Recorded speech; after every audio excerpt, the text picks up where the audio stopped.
Assalamualaikum warahmatullahi wabarakatuh. Langsung kita buka Kitabul Haji halaman 49, baris yang ke-5, baris yang ke-5 dari atas. Sudah siap Bapak Ibu, saudara sekalian? Sudah siap semuanya? Kitabnya sudah dibuka semua, alat tulisnya sudah siapkan. Monggo. Bismillahirrahmanirrahim. Haddatsana Abdullah bin Yusuf akhbarana Malik an Hisham bin Urwah an abihi annahu sesungguhnya abi bapaknya Hisham yaitu Urwah qala berkata abi Kultu berkata aku di Aisyata kepada Aisyah zaujin Nabi, istri Nabi sallallahu alaihi wasallam. Wana dan aku abih yaumaidin hari itu hadithus sinni muda usianya. Abih berkata, saya bertanya kepada Aisyah, istri Nabi. Saat itu saya masih usia muda. Aro'aiti, lafadznya masuli di ralat. Aro'aita, taknya yang benar adalah di kasroh, karena mukhotabnya orang yang diajak bicara adalah perempuan, yakni Aisyah. Tandanya di kasroh. Aro'aiti, Aro'aiti, apakah melihat engkau Aisyah? Maksudnya bagaimana pengertian engkau, pemahaman engkau qaulallahi pada firman Allah tabaraka maha barakah wa ta'ala dan maha luhur, dalam surat Al-Baqarah ayat 158. Innas safa wal marwata min sya'airillah faman hajjal baita wi'tamara fala junaha alaihi ayyat tawafa bihima. Titik.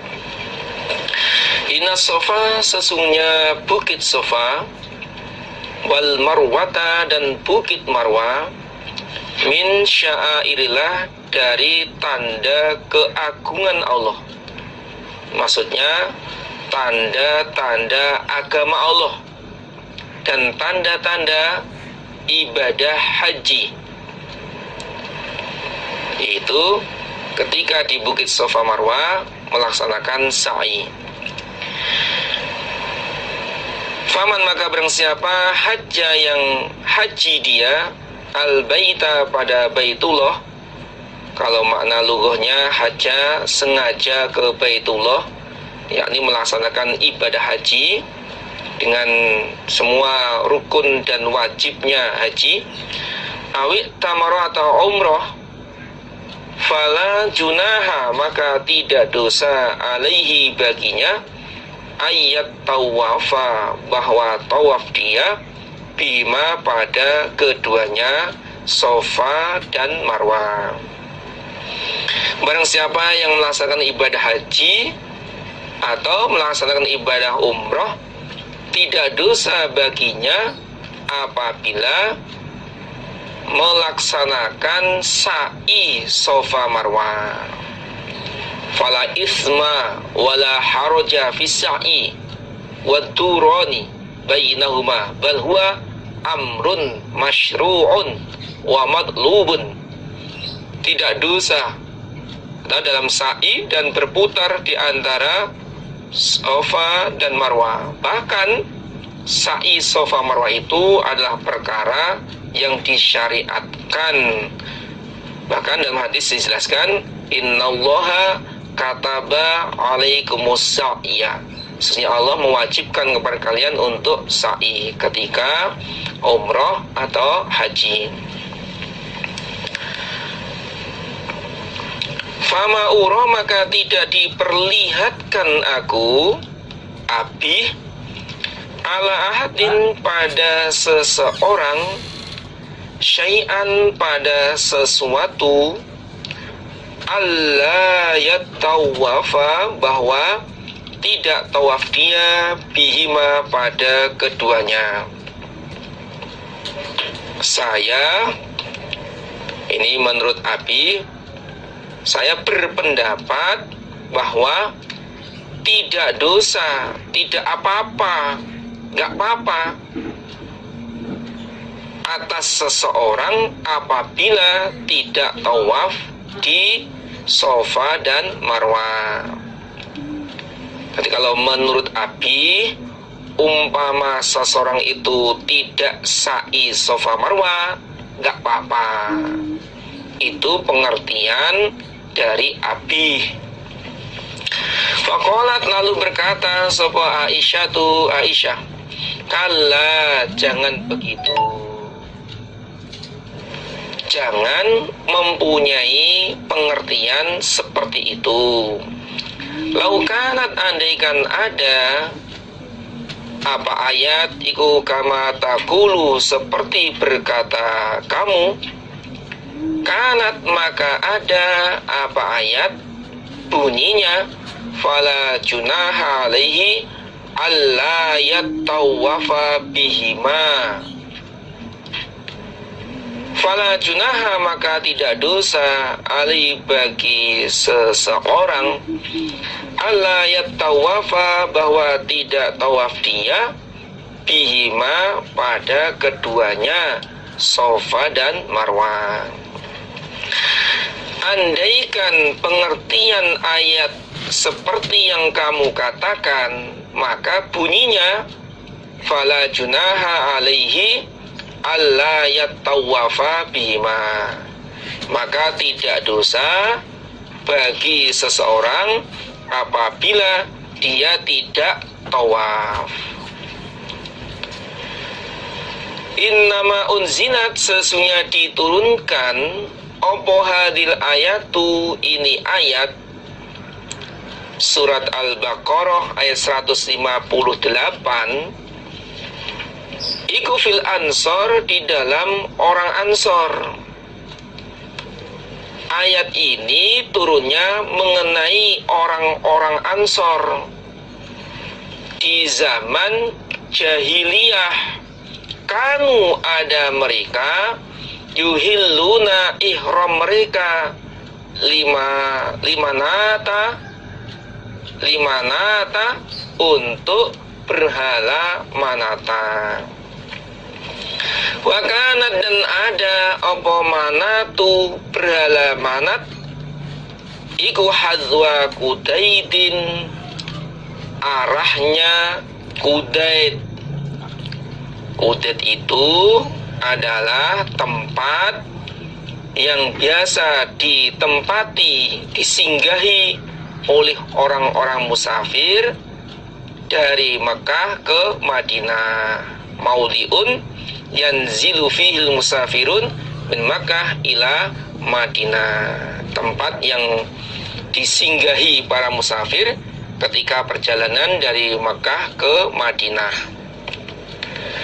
Wakanu, dan ada mereka Ansor, yataharrajuna, merasa dosa mereka, ayatufu, bahwa tawaf mereka, bainas Safa, antara bukit Safa, wal Marwah, dan bukit Marwah. Orang-orang Ansor di zaman jahiliyah, mereka berpakaian ihram, yuhilluna, berpakaian ihram mereka untuk berhala manata, tempatnya arah Kudaid. Dan mereka merasa dosa apabila sa'i Safa Marwah, karena di bukit Safa ada berhala Asaf, dan di bukit Marwah ada berhala Nailah. Nailah, nun alif, hamzah, bawahnya itu ada tempatnya seperti ya, kemudian lam dan tak marbutoh disambung. Nailah. Orang-orang Ansor merasa berdosa apabila tawaf atau sa'i antara Safa Marwah, karena di bukit Safa itu ada berhala Asaf, alif, hamzah, kemudian sin alif, fa, Asaf. Dan di bukit Marwah ada berhala Nailah, sedangkan mereka ihramnya untuk berhala Manat. Nah, berhala Manat itu berada di tanah Kudet, begitu. Falamma ja'a, maka ketika datang apa al-Islamu Islam, ketika agama Islam datang, sa'alu, maka bertanya mereka Rasulullah pada Rasulullah sallallahu alaihi wasallam, anzalika, dari demikian itu tawaf atau sa'i Safa Marwah. Anzalika, dari demikian itu sa'i Safa Marwah. Fa'anzala, lalu menurunkan sapa Allah, inna Safa wal Marwata min sya'airillah, faman hajjal baita wa i'tamara fala junaha alaihi ayyat tawafa bihima. Kemudian Allah menurunkan ayat ini. Nah, berarti kalau di zaman jahiliyah mereka sa'inya itu untuk berhala Manat, sedangkan ketika Islam datang adalah perintah Allah. Perintah Allah. Jadi kalau di zaman jahiliyah itu ihramnya, sa'inya untuk berhala Manat, begitu Islam datang, sa'inya itu atas perintah Allah, karena Allah telah menurunkan ayat dalam surat Al-Baqarah 158, inna Safa wal Marwata min sya'airillah, faman hajjal baita wa i'tamara fala junaha alaihi ayat tawafa bihima. Haddatsana Muhammad bin Yusuf haddatsna Sufyan an Asim bin Sulaiman qala, berkata Asim, sa'altu, aku bertanya Anas bin Malikin radhiyallahu anhu, anis Safa, dari Safa, wal Marwa, dan Marwa.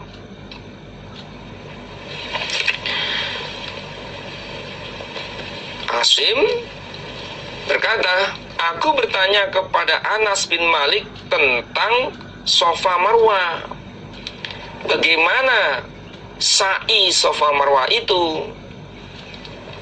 Faqala, berkata sopo Anas, kunna, ada kami, kunaro, berpendapat kami, annahuma, sesungguhnya keduanya, Safa dan Marwah, iku min amril jahiliyati, dari perkara jahiliyah.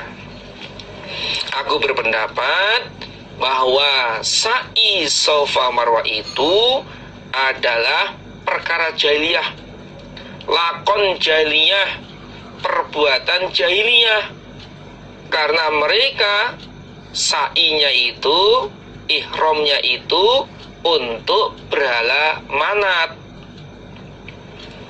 Falamma kana, ketika ada opo al-Islamu Islam, ketika Islam datang, amsakna, maka menahan kami, maksudnya tidak mengerjakan, anhuma, dari keduanya, Safa dan Marwah. Ketika Islam datang, aku tidak lagi sa'i Safa Marwah, karena aku berpendapat itu adalah perkara jahiliyah. Fa'anzala, lalu menurunkan sapa Allahu, Allah Ta'ala maluhur, inna Safa wal Marwata ila qaulihi, sampai firman Allah, ayat tawafa bihima. Surat Al-Baqarah ayat 158.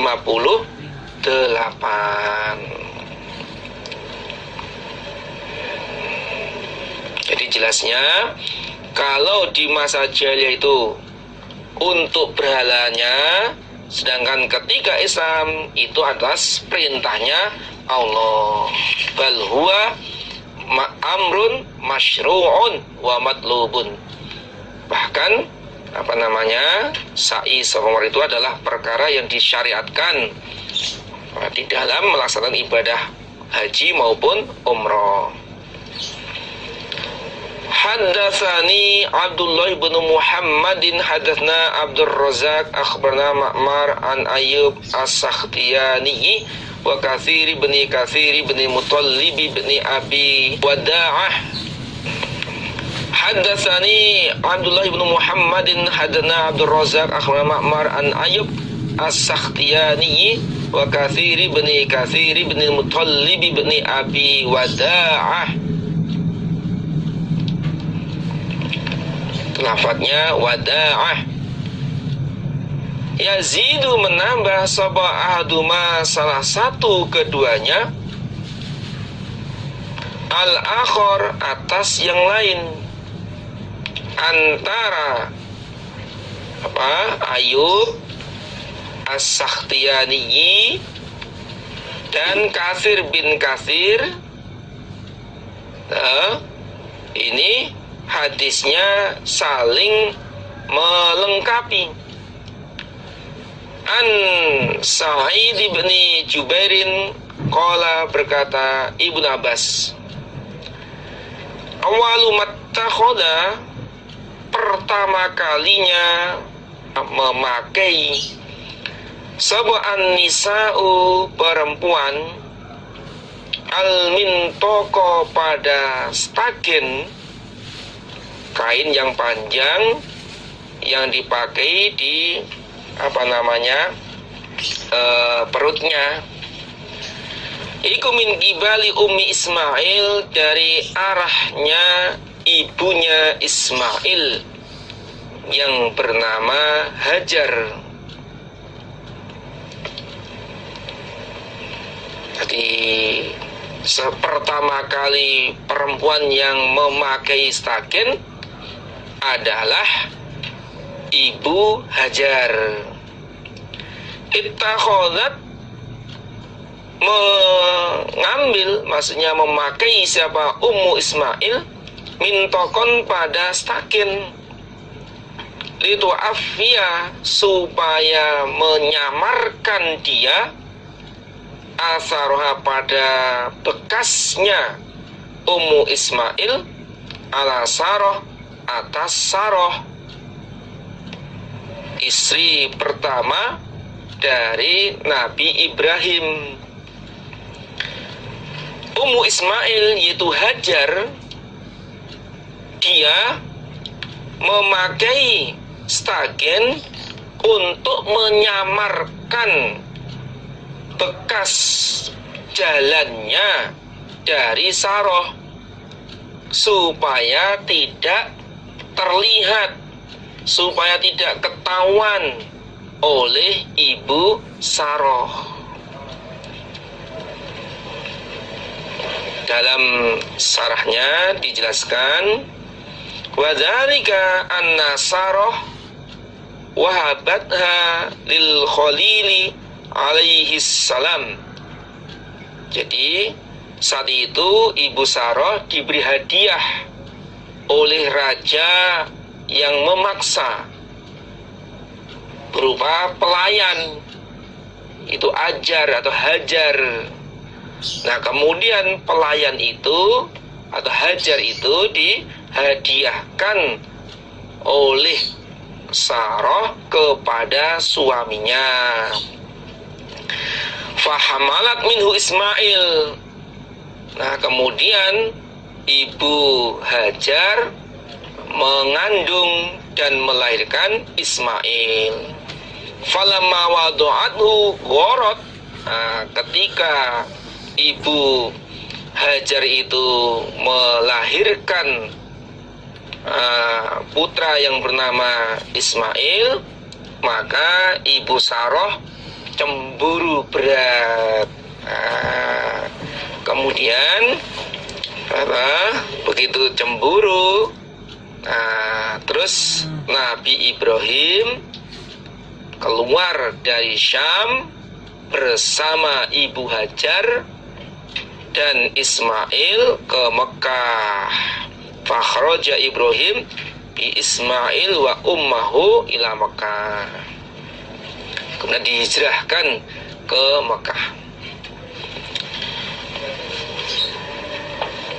Summa ja'a, kemudian datang biha dengan Ummu Ismail sapa Ibrahim wa bibniha, dan dengan anak laki-lakinya Ummu Ismail, yaitu Ismail.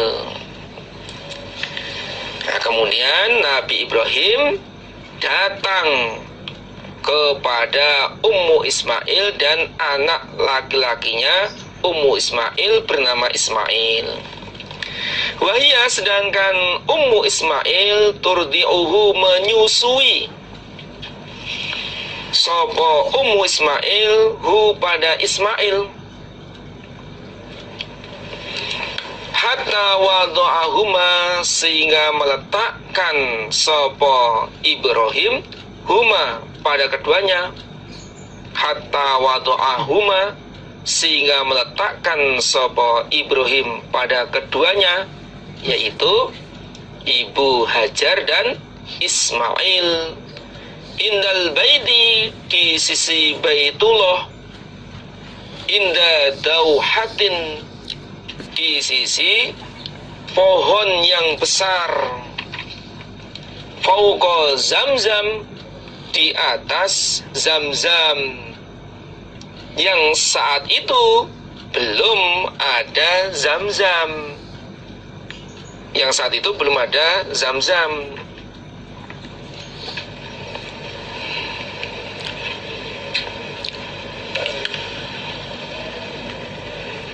Fi a'lal masjid, di atas masjid, di atas masjid tempatnya. Jadi perbukitan di Makkah itu ada bukit-bukit. Nah, kemudian Nabi Ibrahim meletakkan atau menempatkan ibu Hajar dan Ismail berada di atasnya masjid. Walaysa, dan tidak ada di Makkah yauman, hari itu, samadun, seseorang. Walaysa, dan tidak ada biha, di Mekah, opo maun, air. Saat itu, saat Nabi Ibrahim menempatkan istrinya dan anaknya, tidak ada seorang pun yang bertempat tinggal di Mekah, dan tidak ada air, tidak ada mata air, nggak ada sumber. Fawadu'ahuma, maka menempatkan sapa Nabi Ibrahim huma pada keduanya, hunalika, di sana, di tempat itu. Wawadu'an, dan meletakkan sapa Nabi Ibrahim indahuma, di sisi keduanya, yaitu ibu Hajar dan Ismail, jiroban, pada wadah, fi, di dalam wadah, tamrun, kurma, wadah kurma, wadah yang ada kurma. Wasikoan, dan wadah minum, siko atau kribo kecil, fi, di dalam siko, maun, air. Jadi hanya meninggalkan atau diberi bekal wadah yang ada kurmanya dan wadah minum kribo kecil yang ada airnya. Hanya itu saja, tidak dibuatkan rumah, juga tidak dibuatkan sumber mata air, tidak. Summa qafa, kemudian berpaling sapa Ibrahim muntolikon berangkat. Setelah itu Nabi Ibrahim berpaling kembali ke Syam. Tadi menempatkan istrinya yang keadaannya menyusui anaknya, hanya ditinggali wadah yang berisikan kurma dan kribo kecil. Saya itu ditinggal pergi ke negeri Syam, karena tempat tugasnya atau dakwahnya Nabi Ibrahim ke Syam. Fatabi'adhu, maka mengikuti pada Ibrahim sapa Ummu Ismail ibu Hajar, mengikuti kepergiannya Nabi Ismail ke Syam. Begitu pergi diikuti. Faqalat, berkata Ummu Ismail, ya Ibrahim, wahai Ibrahim, aina tadhhabu, kemana pergi engkau? Wahai Ibrahim, Mas, kemana pergi? Mau kemana? Watat rukuna, dan meninggalkan engkau padaku, bihadal wadi, di ini jurang, alladzi, yang laisa, tidak ada, fihi, di jurang, sapa insun, manusia, wala, dan tidak, apa syai'un, sesuatu. Dan engkau meninggalkan saya di jurang ini yang tidak ada manusia, nggak ada penghuni, nggak ada teman, nggak ada saudara, nggak ada tetangga, dan juga tidak ada apa-apa, tidak ada sesuatu, maksudnya yang nggak ada pohon, nggak ada rumah, nggak ada sumur. Ya wajar, namanya seorang wanita dalam keadaan menyusui, ditinggal begitu saja oleh suaminya, ya mengeluhkan, menanyakan, dan mengejar, Mas, kemana engkau pergi? Faqalat, maka berkata lahu pada Ibrahim, faqalat, berkata sapa perempuan, yakni Ummu Ismail, lahu, kepada Ibrahim, zalika, dengan itu, ucapan, miroron, berkali-kali, ya Ibrahim, aina tadhab, wa tatrukuna bihadal wadil ladzi laisa fihi insun wala syai'un. Mas, kemana engkau?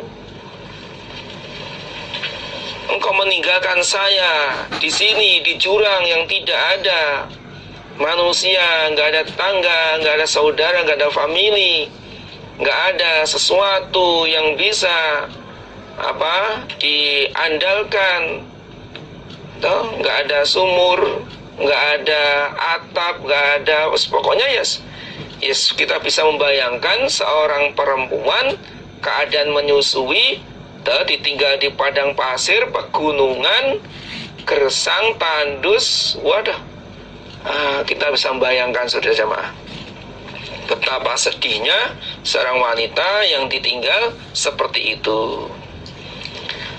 Wajala, dan berbuat sapa Nabi Ibrahim, layal tafitu, tidak menoleh sapa Nabi Ibrahim, ilaiha, kepada Ummu Ismail.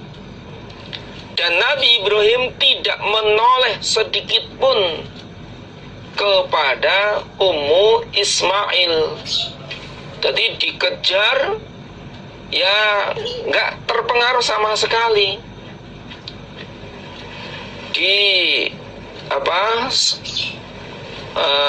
Istrinya mengeluh, istrinya sambat, istrinya mengadu, nggak digubris sama sekali. Begitu tiganya katanya begitu.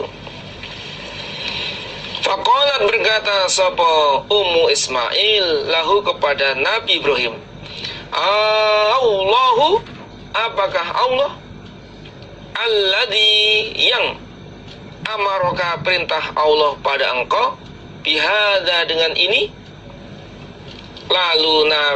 Lalu Ummu Ismail berkata kepada Nabi Ibrahim, apakah Allah yang memerintah engkau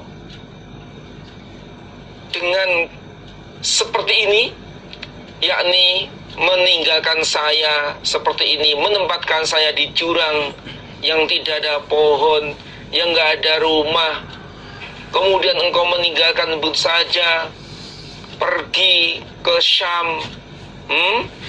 Apakah ini memang perintahnya Allah? Qala, berkata Nabi Ibrahim, na'am, ya. Iya, ini adalah perintah Allah. Saya harus ke Syam melanjutkan tugas saya, dakwah saya. Qala, berkata perempuan, yakni Ummu Ismail, idzan, ketika itu, la yudayyi'una, tidak menyia-nyiakan siapa Allah padaku. Kalau memang itu perintah Allah, maka Allah tidak akan menyia-nyiakan kepadaku.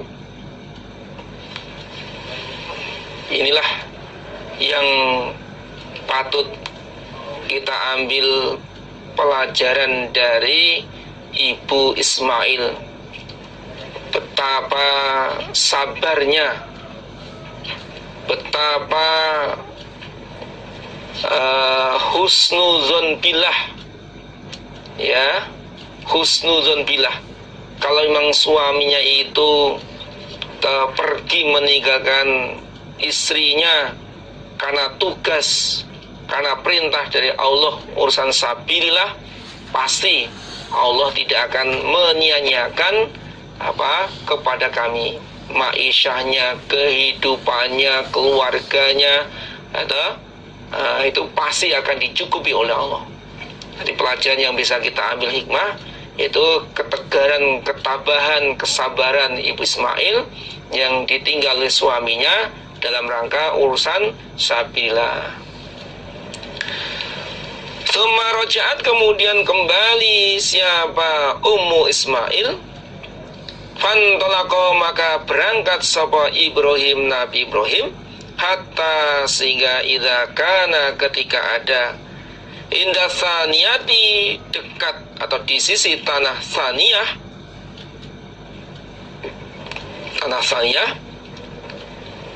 haitsu la yarawnahu, di mana tidak melihat mereka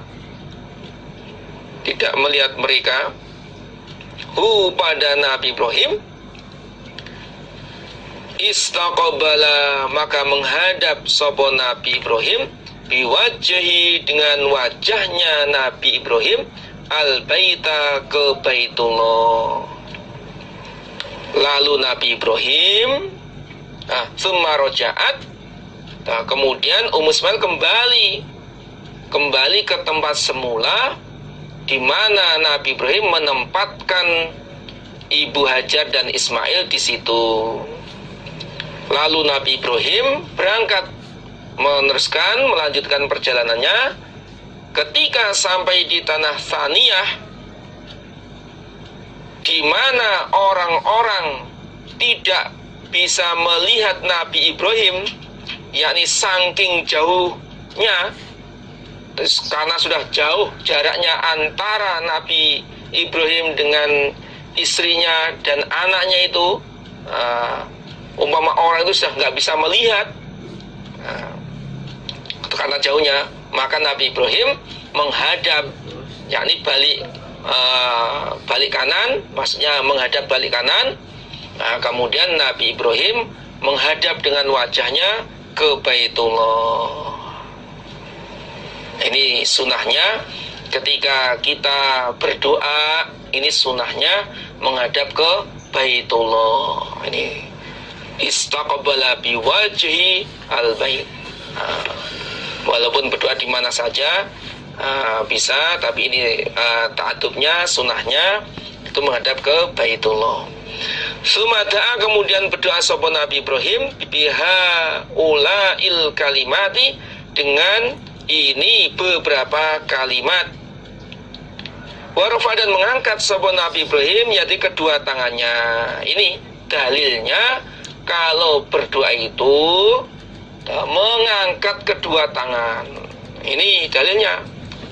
Warafa yadaihi, mengangkat kedua tangan sambil menghadap ke kiblat, ke Baitullah. Doa. Faqala, berdoa Nabi Ibrahim, Rabbi ya Allah, ini sesungguhnya aku askantu menempatkan aku min dzurriyyati dari anak turunku biwatin di jurang ghairi dzi zar'in selain yang mempunyai tanaman, jurang yang tidak ada tanamannya. Hatta balagha, sampai apa ayat? Yashkurun, bersyukur mereka. Surat Ibrahim ayat 37. Doanya Nabi Ibrahim ini diterangkan dalam surat atau tertulis di dalam surat Ibrahim ayat 37.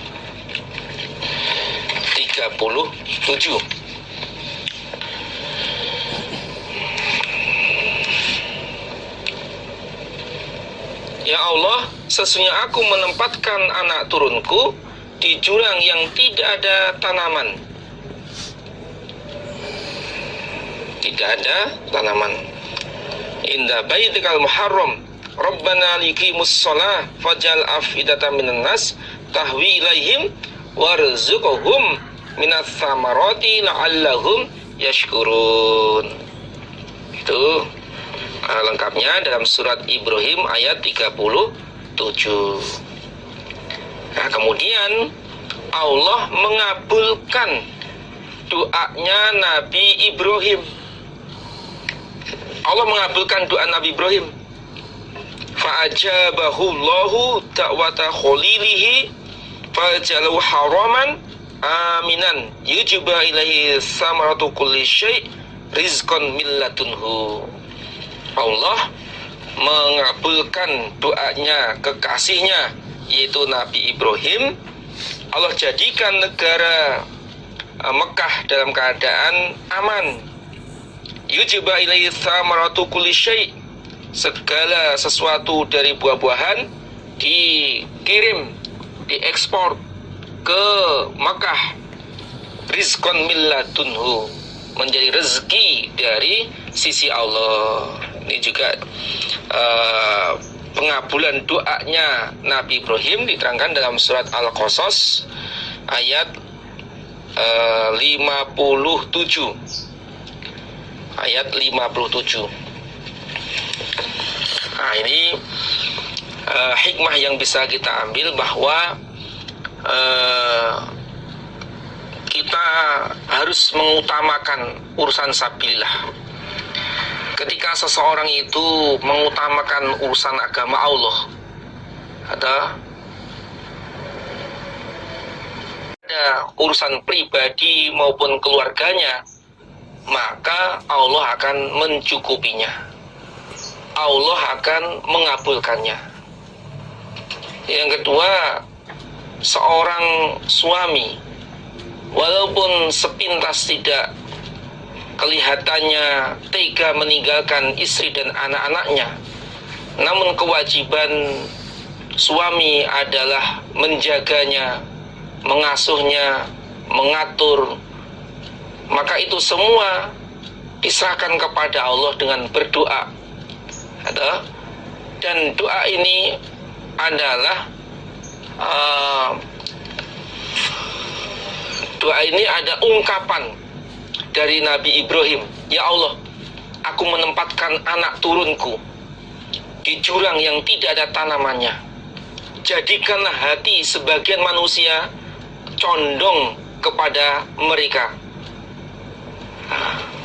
Ini juga Allah mengabulkan doanya Nabi Ibrahim, yaitu semua umat manusia yang Islam itu ziarah, datang ke Baitullah melaksanakan ibadah haji.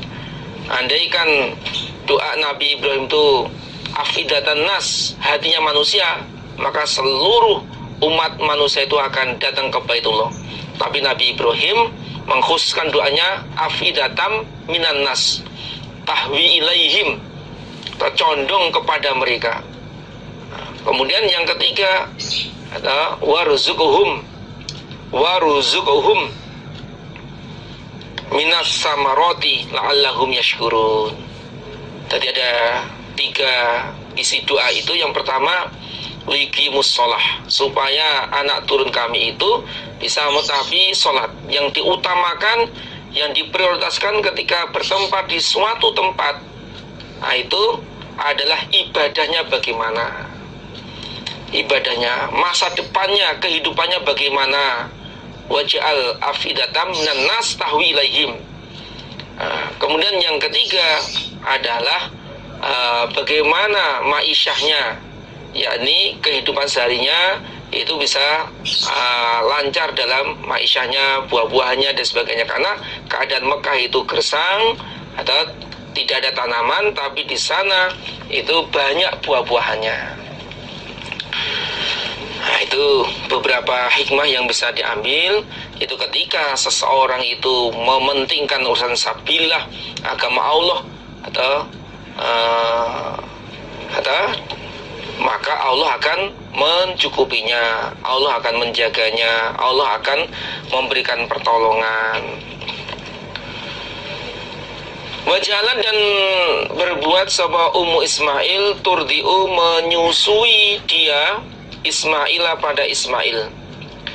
Watasyabu, dan minum sapa Ummu Ismail min dzalikal ma'i, dari demikian itu air yang kribo tadi, sikoan fihi ma'un, hatta idza nafida, sehingga ketika habis apa apa fisikoi di dalam wadah, ketika air yang ada di wadah itu sudah habis, atishat, maka haus sapa Ummu Ismail, Ibu Hajar, wa atisha, dan haus sapa ibnuha, anak laki-lakinya Ummu Ismail. Ya, karena derasnya air susu itu ketika ibu itu keadaan segar. Nah, kalau ibunya haus, nggak ada yang diminum, berarti air susu ibu kering, air susu ibu nggak ada, sehingga anak pun juga kehausan. Wajalan, dan berbuat sapa Ummu Ismail tanzuru, melihat dia, ilaihi, kepada anak itu Ismail, yatalawwa, lemas,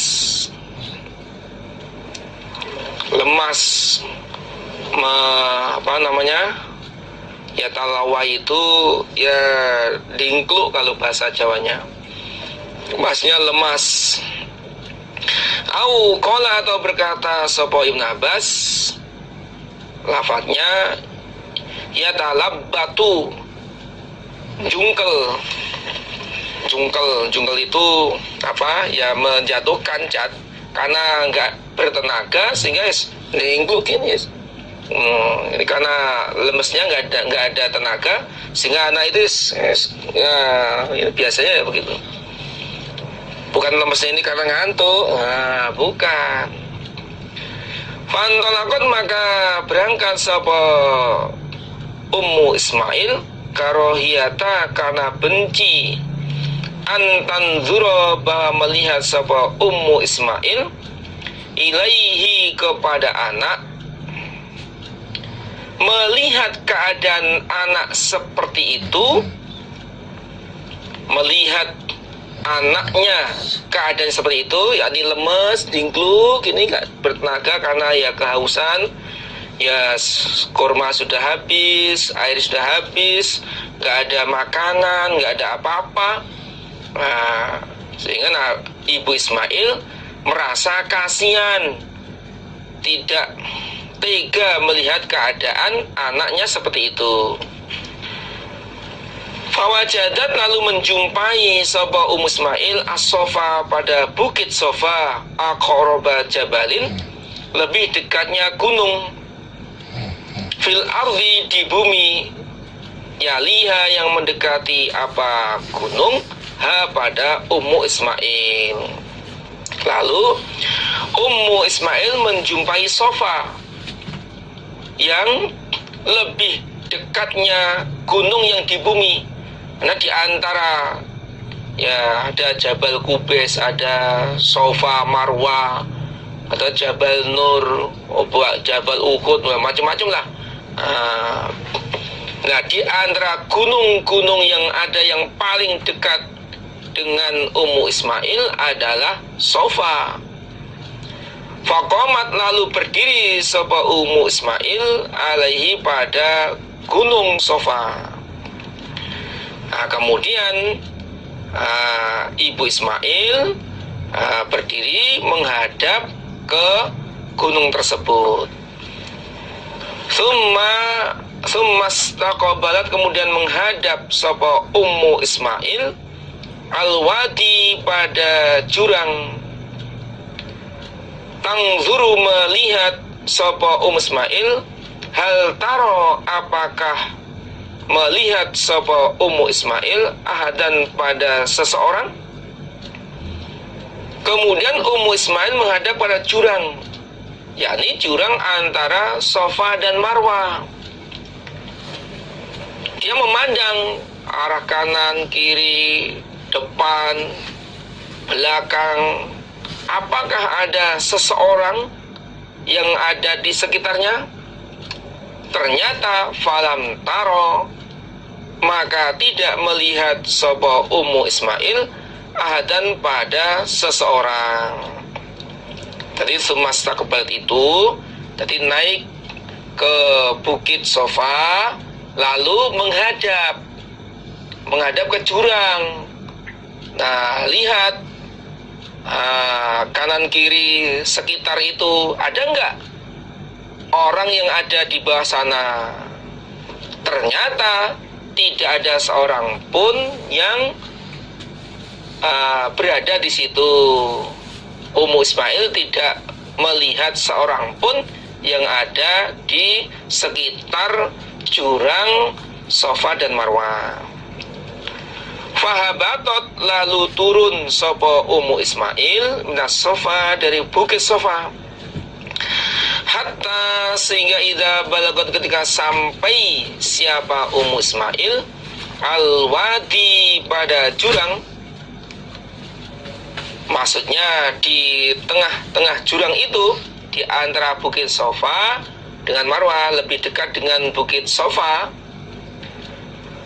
Rafa'at, maka mengangkat siapa Ismail tarafa diriha, pada ujung jariknya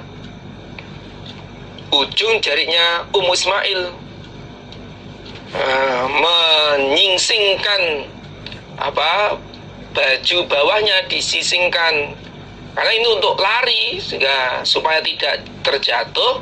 Nah, disisingkan sehingga bisa cepat dalam larinya atau berjalannya.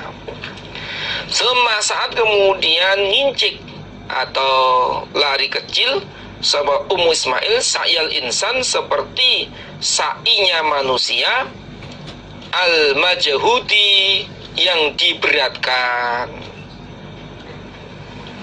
Maksudnya ngoyo, kalau bahasa Jawa itu ngoyo. Kemudian Ibu Ismail lari kecil seperti lari kecilnya manusia yang berat. Gini.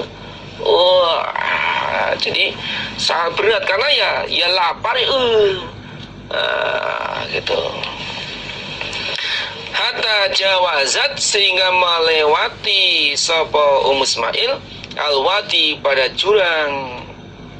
Akhirnya sampai bisa melewati jurang tersebut. Summa atat, kemudian datang sapa Ismail al-marwata, pada bukit Marwah. Faqamat, lalu berdiri sapa Ummu Ismail alaiha, pada Marwah, naik. Wa nadhar, dan memandang sapa Ummu Ismail. Begitu sudah di atas bukit Marwah, Ummu Ismail memandang. Hal taro, apakah melihat sapa Ummu Ismail ahadan, pada seseorang? Apa ada orang yang ada di bawah sana? Lihat, deng deng deng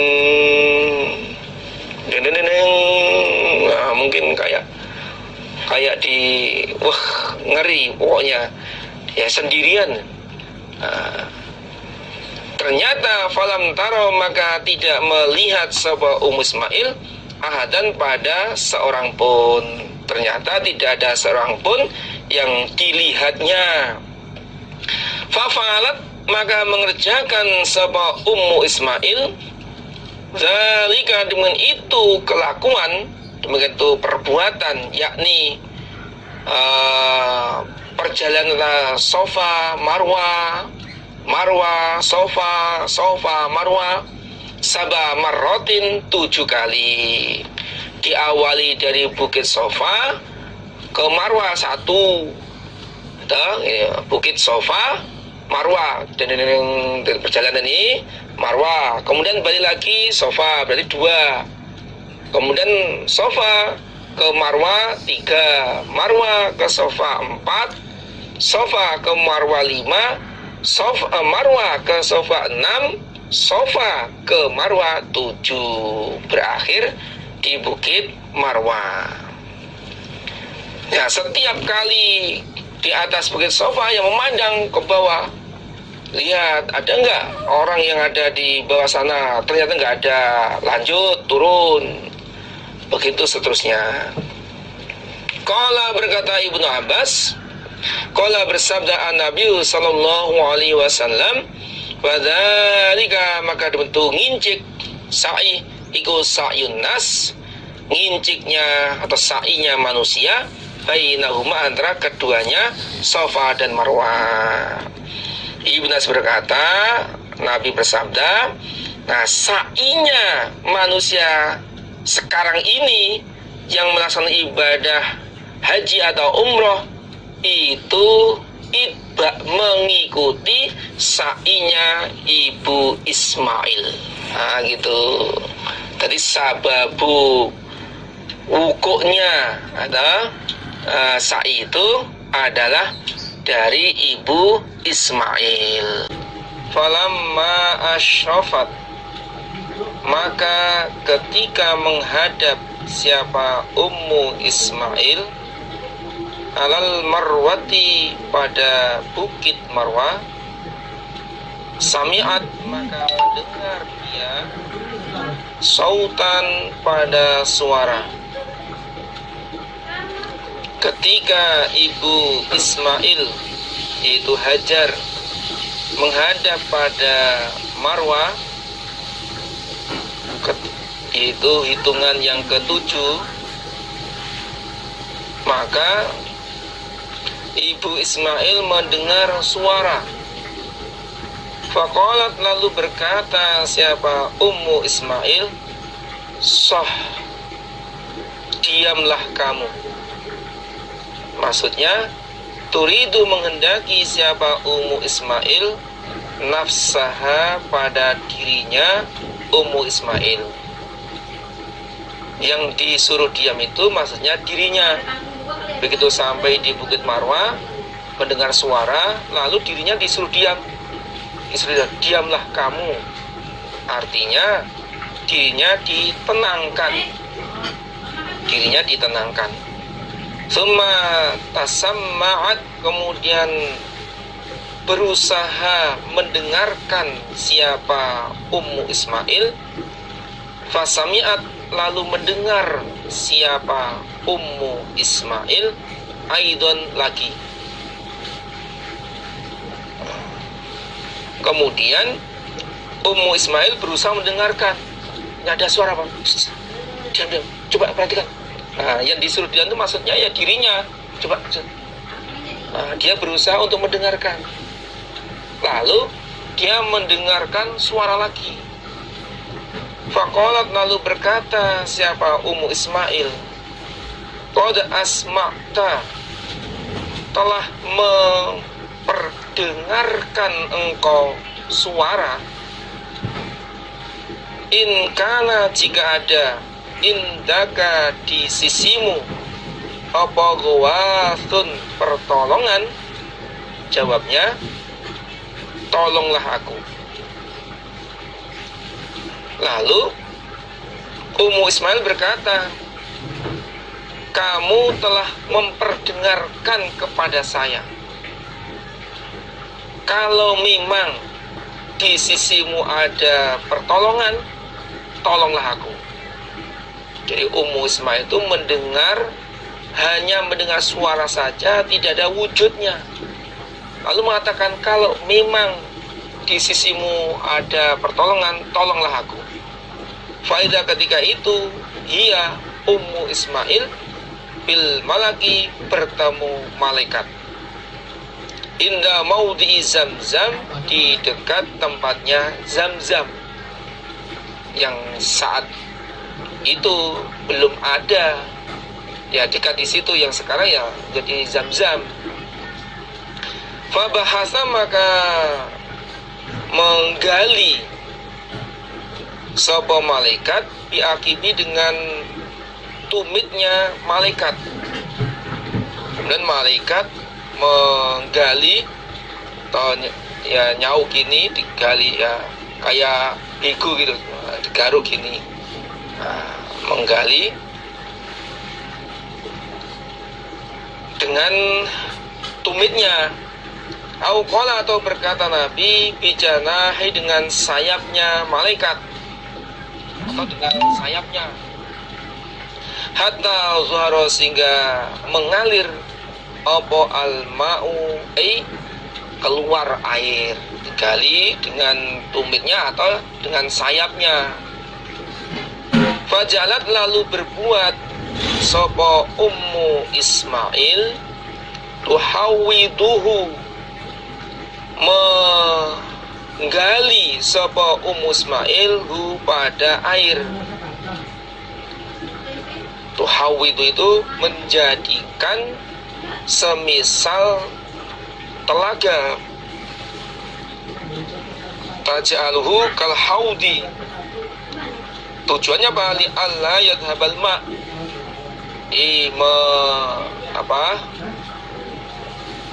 Ummu Ismail langsung menggali, dijuglangi, dijadikan seperti telaga, dilebarkan, diluaskan, begitu. Jadi yang tadinya sudah keluar kemudian digali, kemudian tanahnya itu dilebarkan, diluaskan. Taj'aluhu misal haudi. Ummu Ismail menjadikan air itu seperti telaga. Watakulu, dan berkata, watakulu, dan berbuat sapa Ummu Ismail dia dengan tangannya, hakada, seperti ini.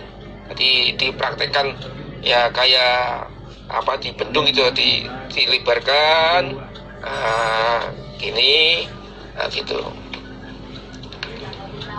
Wajalan, lalu berbuat sapa Ismail, taurifu, mengambil.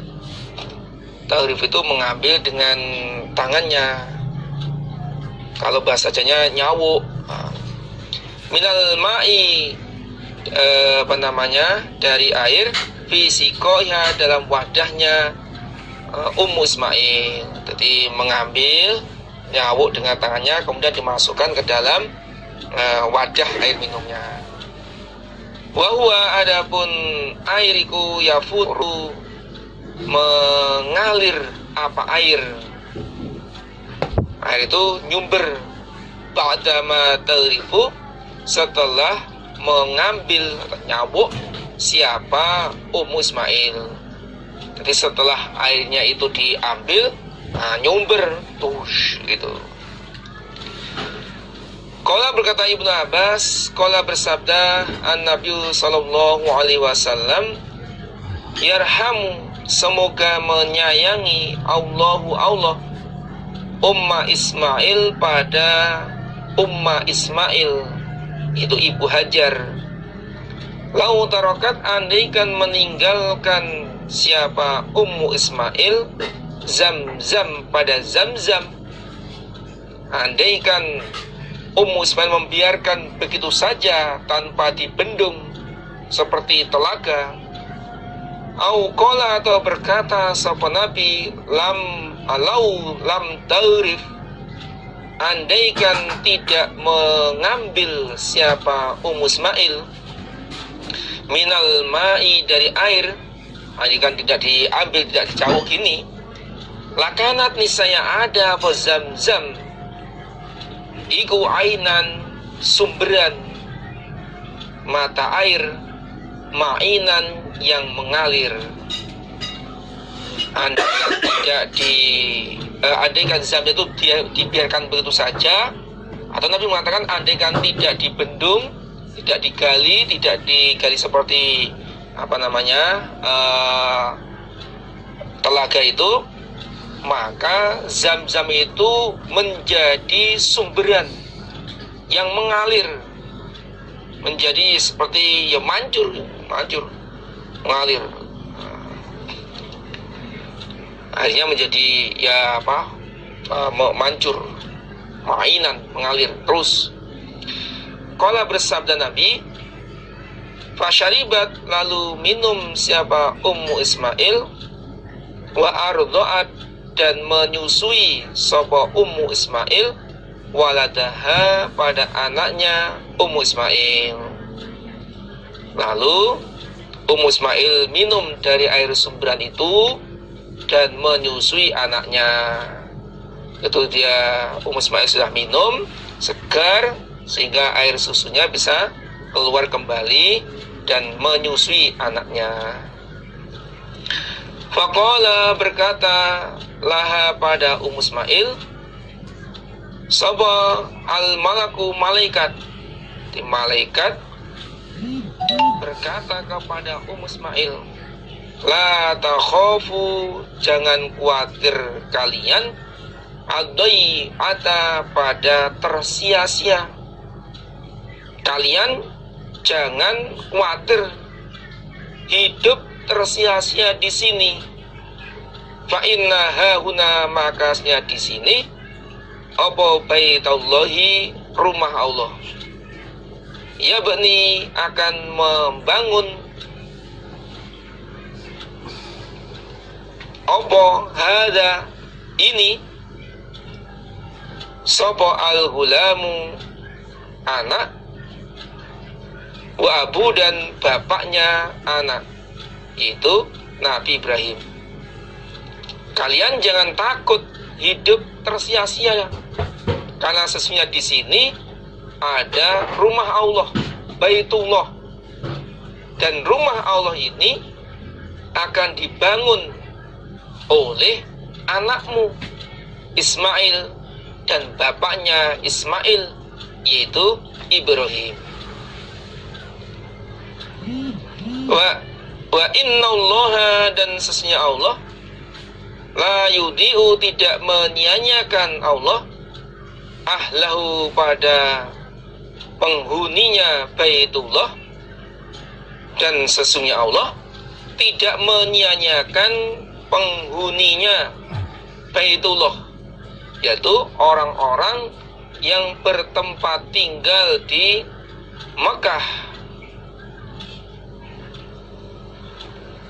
Nah, ini bukti bahwa orang yang sabar tabah di dalam perjuangan, maka Allah memberikan pertolongan dunia akhiratnya. Seorang ibu yang sabar tabah ditinggal suaminya dalam perjuangan, meramut anak-anaknya dan berusaha sepol kemampuannya, maka Allah memberikan pertolongan. Ya ayyuhalladzina amanu in tansurullaha yansurkum.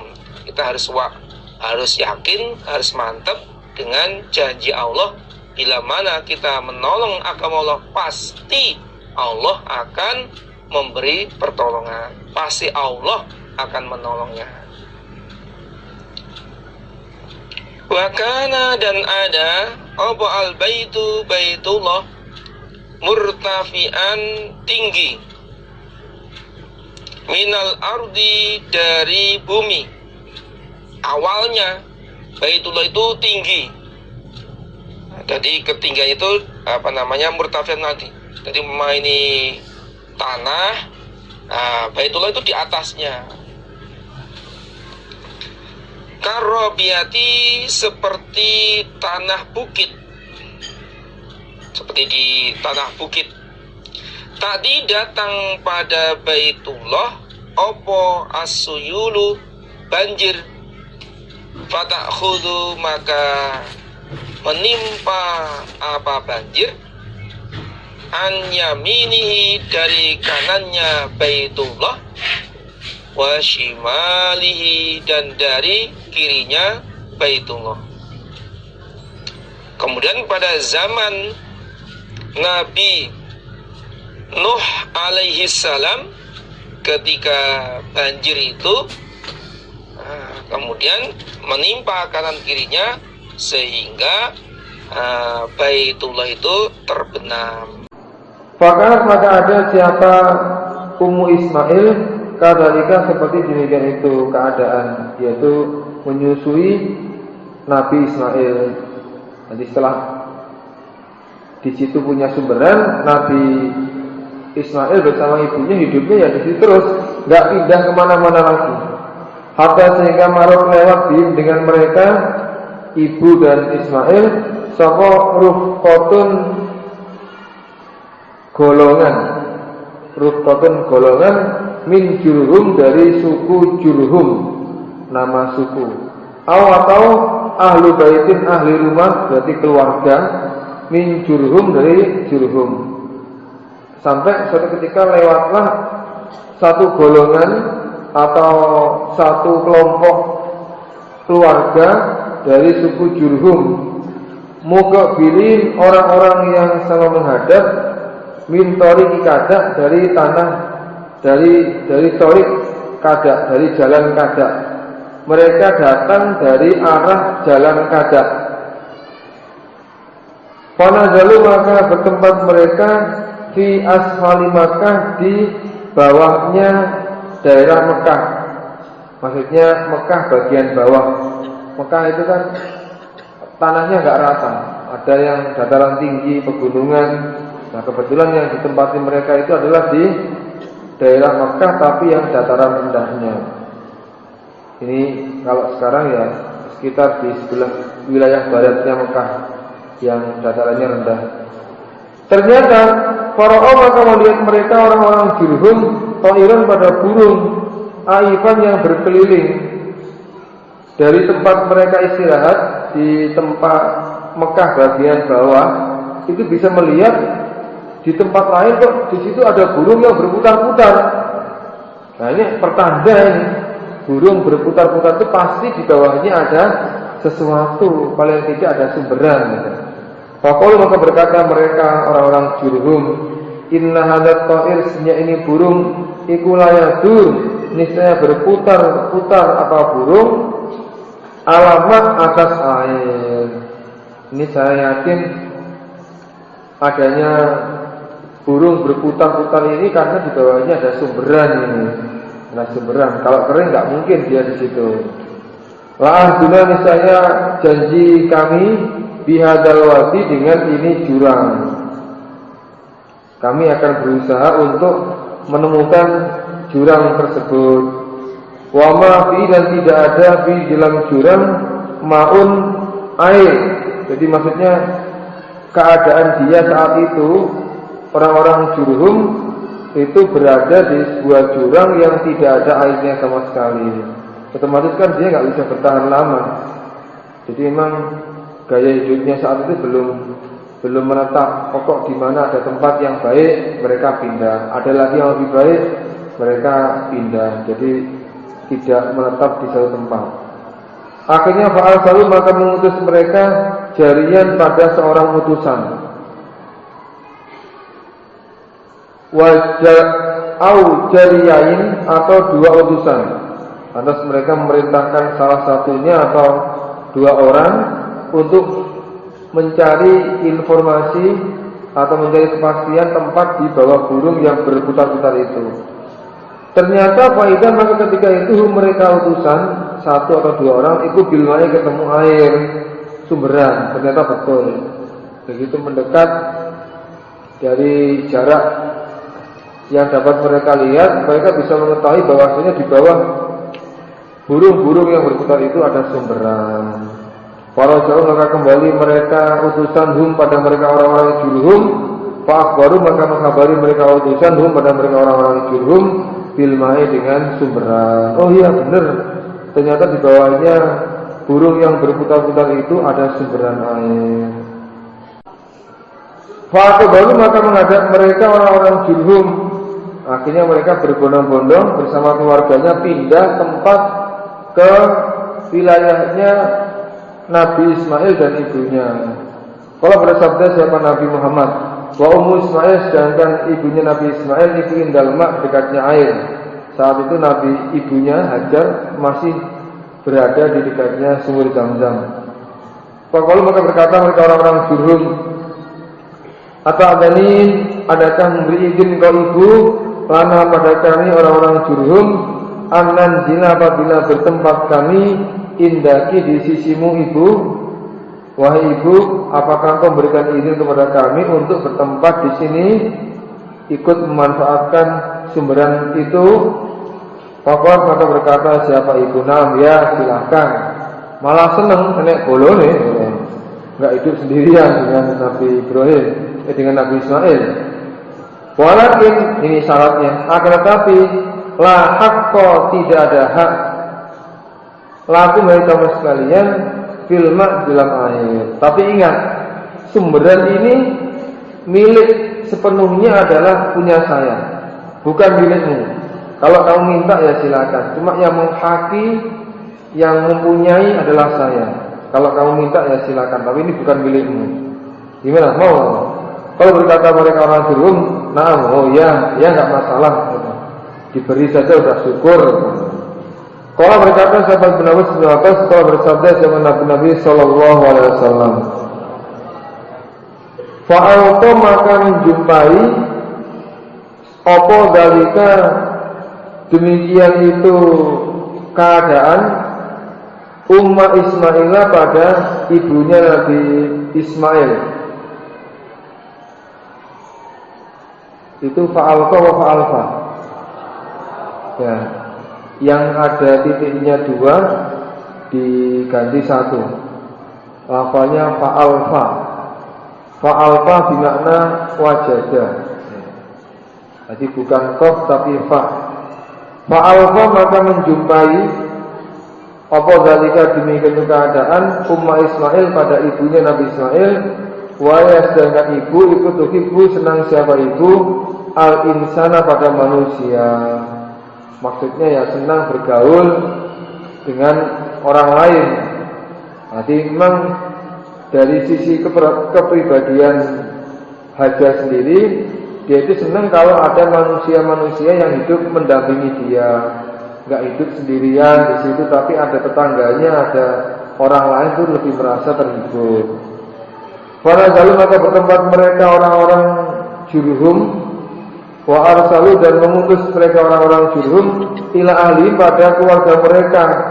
Ternyata mereka tidak hanya berhenti di situ. Orang-orang Jurhum yang ada di tempat-tempat yang lain dikabari semua agar mereka turut pindah ke wilayahnya Ummu Ismail. Akhirnya pada lalu maka bertempat mereka keluarga mau beserta mereka orang-orang Jurhum, sehingga menjadi semakin banyak, menjadi semakin tambah kuat. Hatta sehingga karena ketika ada biha di Mekah ahlu abayat, ahli beberapa rumah, minhum dari mereka orang-orang Jurhum, wasabba dan balik, sopo al-gulamu gulam, maksudnya Nabi Ismail, Wa ta'allama dan belajar siapa Nabi Ismail al-Arabiyah pada bahasa Arab minhum dari mereka orang-orang Jurhum.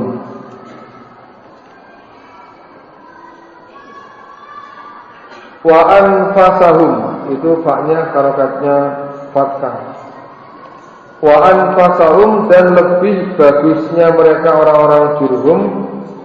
Wa a'jabahum dan lebih mengherankannya mereka orang-orang Jurhum. Hina sabah ketika balik siapa Nabi Ismail.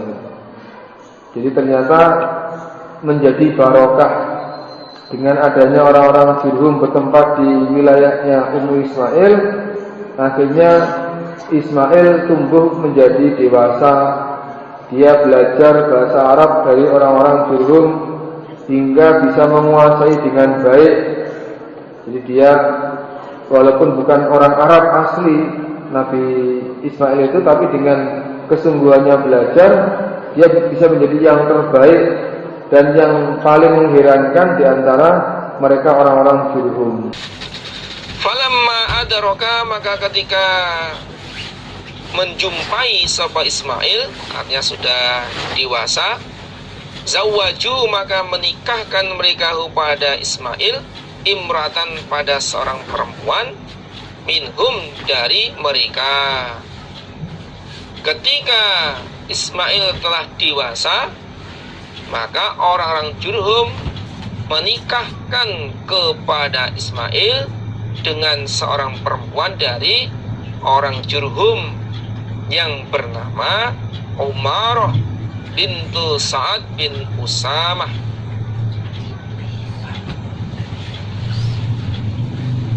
Wamatat dan wafat sapa Ummu Ismail, Ummu Ismail.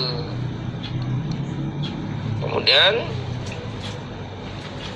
Ummu Ismail, ibunya Nabi Ismail bernama Hajar, wafat. Saat itu usianya 90 tahun. Walaha minal umur tis'una sanah. Usianya atau umurnya Ummu Ismail itu 90 tahun.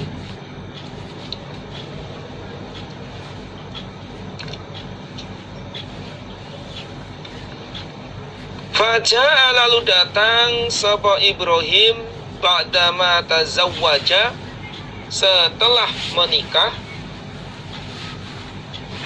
Ba'dama tazawwaja, setelah menikah sapa Ismail, Ismail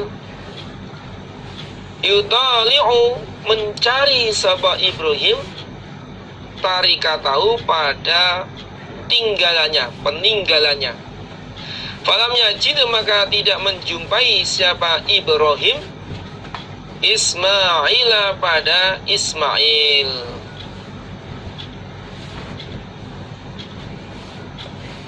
Lalu Nabi Ibrahim datang ke Mekah setelah Nabi Ismail menikah.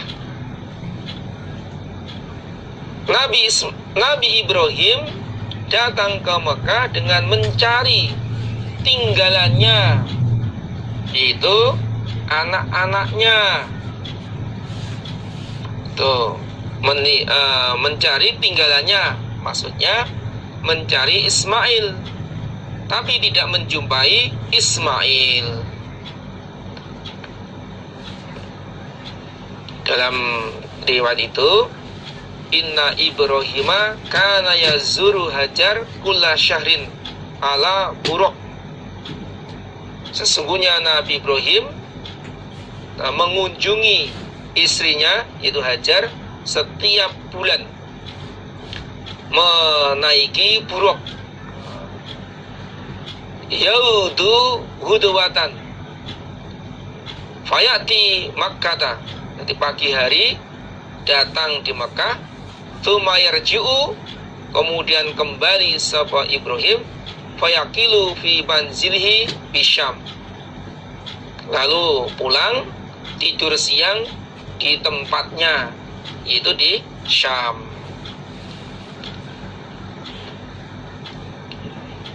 Fasala lalu bertanya sapa Ibrahim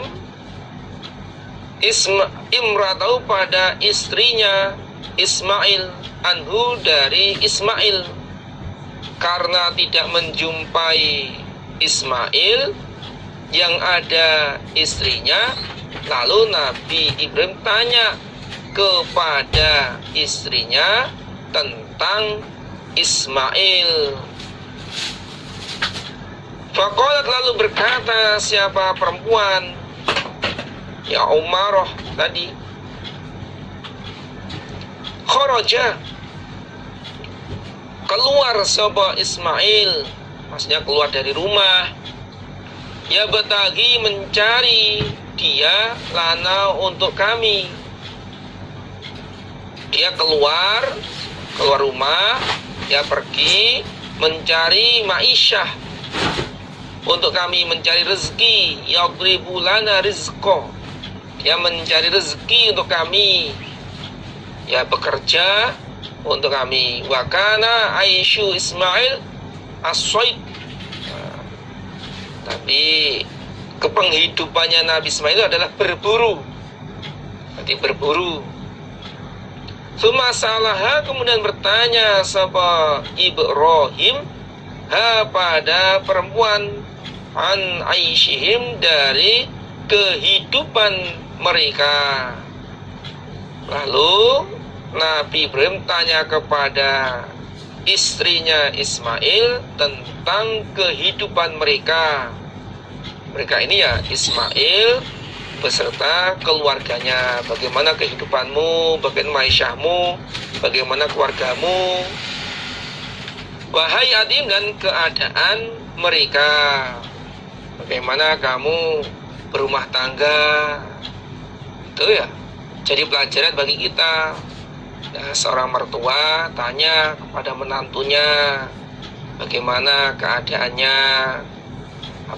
kekeluargaannya, sehingga ada ikatan batin, sehingga ada cara psikologisnya itu ada kesemangatan. Faqalat, berkata siapa perempuan, nahnu kami bisyarin, dengan kejelekan, nahnu kami fi doikin, dalam sempit, wasyiddatin, dan berat. Lalu istrinya Ismail mengatakan kepada Nabi Ibrahim, dia tidak tahu kalau yang datang itu adalah mertuanya.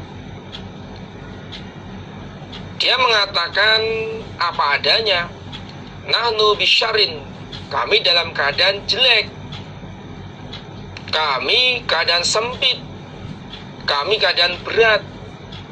Jadi saya berumah tangga dengan Ismail itu keadaannya ya jelek, ya serba kekurangan, ya nggak punya apa-apa, ya keadaannya seperti ini, ya mengeluh kesahkan tentang kehidupannya. Fasyakat, maka melaporkan siapa perempuan ilai pada Ibrahim. Si perempuan itu, yakni istrinya Ismail, melaporkan keadaan keluarganya kepada Nabi Ibrahim. Qala, berkata Nabi Ibrahim, faida jaa, ketika datang, sapa zaujuki, suamimu, faqara'i, maka membacakanlah kamu, alai, pada suami atau Ismail, as-salama, pada salam, wakuli, dan berkatalah kamu, lahu, pada suami, yughayyir, supaya merubah sapa suami, ataba bihi, pada daun pintunya.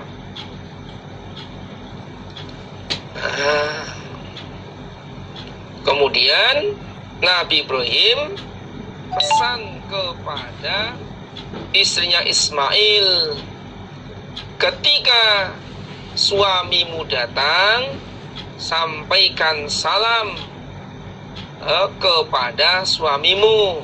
Faqra'i alaihi salam, sampaikan salamku kepada suamimu, dan katakan kepada suamimu supaya merubah daun pintunya. Ini maksudnya kinayah ini. Nah, dia supaya merubah daun pintunya. Falamma ja'a, maka ketika datang sapa Ismail,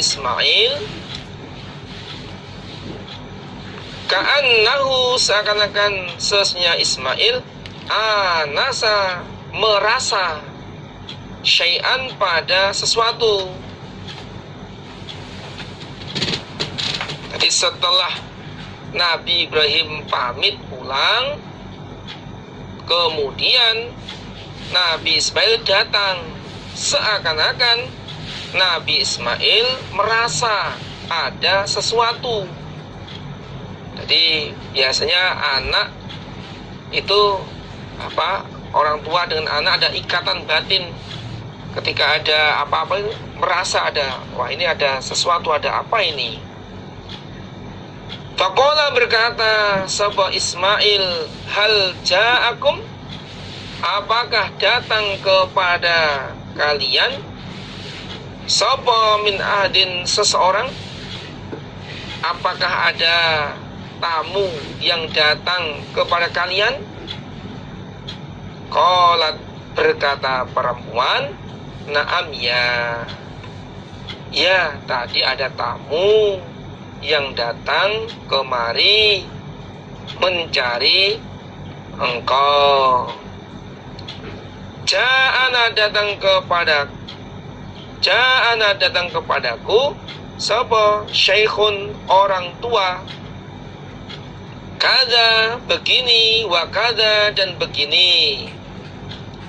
Telah datang kepadaku orang tua yang sifatnya keadaannya begini-begini, mungkin tingginya sekian, atau mungkin berpakai pakaiannya, pokoknya kada bakada itu intinya ya sifat-sifat atau keadaan, ciri-ciri orang tua tersebut. Berarti perempuan itu belum kenal kalau itu adalah mertuanya. Fasa'alana, maka bertanya sapa orang tua, nah padaku, anka, dari engkau. Nah, orang tua tersebut bertanya kepadaku tentang engkau, kemana perginya. Fa'akhbartuhu, maka mengkabari aku pada orang tua. Lalu aku kabari bahwa engkau, suami, sedang pergi mencari rezeki untuk kita.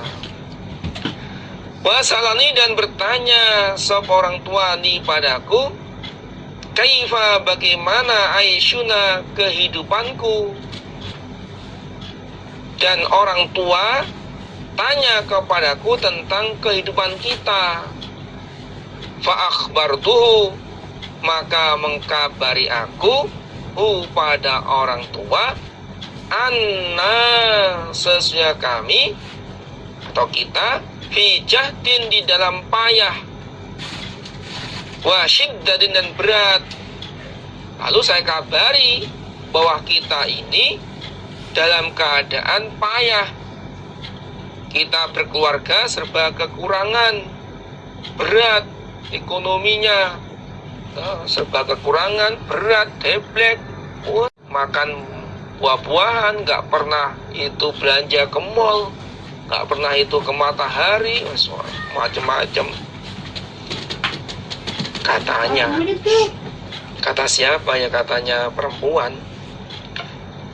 Qala, berkata sahabat Ismail, fahal ausaki, apakah wasiat seorang tua ki padamu, bisyain, dengan sesuatu. apakah orang tua tersebut wasiat kepada engkau dengan sesuatu? Qalat, berkata perempuan, na'am, ya. Orang tua yang datang wasiat kepada kami dengan sesuatu, yaitu amaroni, perintah sapa orang tua ni padaku, an aqra'a, membaca aku, alaika sengko, assalama, pada salam. Atau orang tua itu perintah kepada saya untuk membacakan salam kepada engkau, yakni orang tua itu titip salam kepada engkau. Wa yaqulu, dan berkata siapa orang tua, Syekh itu, ghayyir, supaya merubah kamu suami, atabata babika, pada daun pintu engkau, supaya mengganti daun pintu engkau. Qala, berkata sapa Ismail, zaki, demikian itu Syekh atau orang tua, iku abdi, bapakku. Kemudian Nabi Ismail mengatakan, itu adalah bapakku. Wa qad amaroni, dan sungguh perintah sapa bapak ni padaku, an ufariqoki, supaya memisai aku padamu. Nah, bapakku telah sungguh perintah kepada saya agar aku memisai kamu, mentalak kamu. Nah, sekarang ilhaki, menyusulah kamu, bi ahliki, pada keluargamu. Nah, sekarang silahkan kamu kembali kepada keluargamu. Fatallaqoha, maka mentalak sapa Ismail ha, pada perempuan. Lalu Nabi Ismail mentalak istrinya. Ini zaman dulu sudah ada syariat mentalak istri, karena istrinya itu adalah istri yang tidak sabar, istri yang tidak baik, istri yang tidak menghormat, istri yang tidak bisa menerima keadaan keluarganya. Nah, bagaimana kisah selanjutnya, hadis berikutnya, insya Allah akan disambung besok dengan pemateri yang lain. Ada kekurangannya, kekhilafannya, tutur kata yang kurang berkenan di hati Bapak Ibu, para saudara jamaah, para penerus semuanya, mohon maaf yang sebesar-besarnya.